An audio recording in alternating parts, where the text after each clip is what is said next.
అబ్దుల్లాలు ఖాన్లు మొహమ్మద్లు ఎందుకన్నా గంతగనం బట్టలు జింపుకుంటుండ్రు. ఉన్నాయే కొన్ని, అవి కూడా జింపుకుంటే ఏం వేసుకుంటామే. ముందే ఇన్ఫ్లేషన్ వస్తుందంట, అది వచ్చిందనుకో ఇక కొనడం కూడా కష్టమైతది. మన దగ్గర ఏమన్నా ఎక్కువ ఉన్నాయి, తమ్ముడి షార్ట్ ప్యాంటు అన్న లాంగ్ కుర్తాలు, ఇక అవి కూడా జింపుకుంటే చెప్పు ఏం వేసుక తిరుగుతాము. ఇక నేను పాయింట్కి వస్తా. ఏంది అక్క ఎందుకు స్పందిస్తలేదు, పాక్సో కేసు గురించి ఎందుకు మాట్లాడతలేదు అని చెప్పి ఒకటే అడుగుతున్నారు. ఇక చెప్తా, ఇక ఈనండి ఇక మీరందరూ.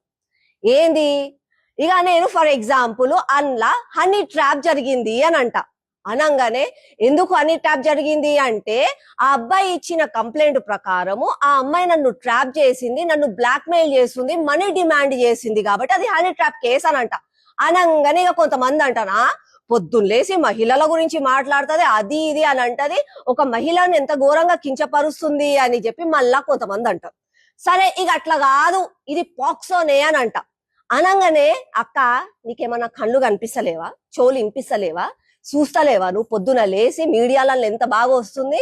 ఇక వాళ్ళ కుటుంబంలోనే సాయి భగీరథు మంచిగా కలిసి తిరుగుతున్నాడంట, కుటుంబ సమేతంగా దావత్లు చేసుకుంటున్నారంట, గుడికి పోతున్నారంట, దావత్లకు పోతున్నారంట, ఆ అమ్మ నాన్ననే తెచ్చి పిల్లని ఫామ్ హౌస్ లో కూడా వదులుతున్నారంట. ఇన్ని కనిపిస్తుంటాయి కూడా నువ్వు ఎందుకు అక్క గట్లా అంటున్నావు అని అంటారు. ఇంకేంది ఇక వాళ్ళ అమ్మనే అంటది, ఏ బగ్గి ఫోటో బాగొచ్చిందా, వీడియో బాగొస్తుందా అని చెప్పి కేకులు కూడా కట్ చేస్తున్నారు, కేకులు కూడా తినిపించుకుంటున్నారు. బగ్గి అని అంటుందంటేనే మీకు అర్థం చేసుకోవచ్చు ఆ పిల్లగాని పేరేంది, సాయి భగీరథ్. బగ్గి అంటుందంటే అంటే అంత క్లోజ్ రిలేషన్ ఉందా వాళ్ళకి, ఇవన్నీ అర్థమవుతున్నాయా లేదా. ఇంకా ఇక దీంతో పాటు ఇక మస్తు ఫోటోలు మస్తు వీడియోలు వస్తున్నాయి. ఒక దగ్గరనేమో ఒక పిల్ల గోరుముద్దలు పెట్టి బలవంతంగా తినిపిస్తుంది. మళ్ళీ ఇవన్నీ చూస్తే నేను దీన్ని పాక్సో అనాలా, హనీ ట్రాప్ అనాలా, ఏమనాలి. అందుకనే లా అండ్ ఆర్డర్ చట్టం తన పని తను చేసుకుంటా పోతుంది.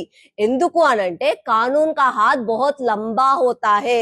ఎంపీ అయినా, ఎమ్మెల్యే అయినా, పిఎం అయినా, సీఎం అయినా, మినిస్టర్ అయినా, ఎవరైనా సరే తప్పు చేసే వాళ్లకు శిక్ష పడాల్సిందే.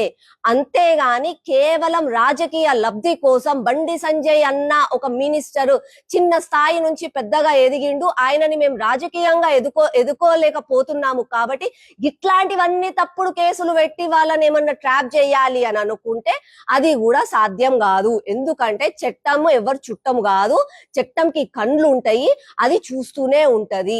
ఒకవేళ ఇక ఇంత తొందరగా ఎందుకు అని అనుకోవాలి కాబట్టి ఒక 2 రోజులు ఆగండి, జర్ర పురస్తుగా ఉండండి, శాంతంగా ఉండండి, ఆ లోపు మీ పనులు మీరు చేసుకోండి, అయిపోతుంది. ఎందుకు చెప్పు ఊకే దాని మీద వాడు ఏడుస్తున్నారు. జర శాంతంగా ఉండండి. 2 రోజులు అయినాక చార్జ్ షీట్ పోలీసు వాళ్ళు చెప్తారు, దాని తర్వాత స్పందిద్దాం, దాని తర్వాత మాట్లాడదాం. ఎక్కువ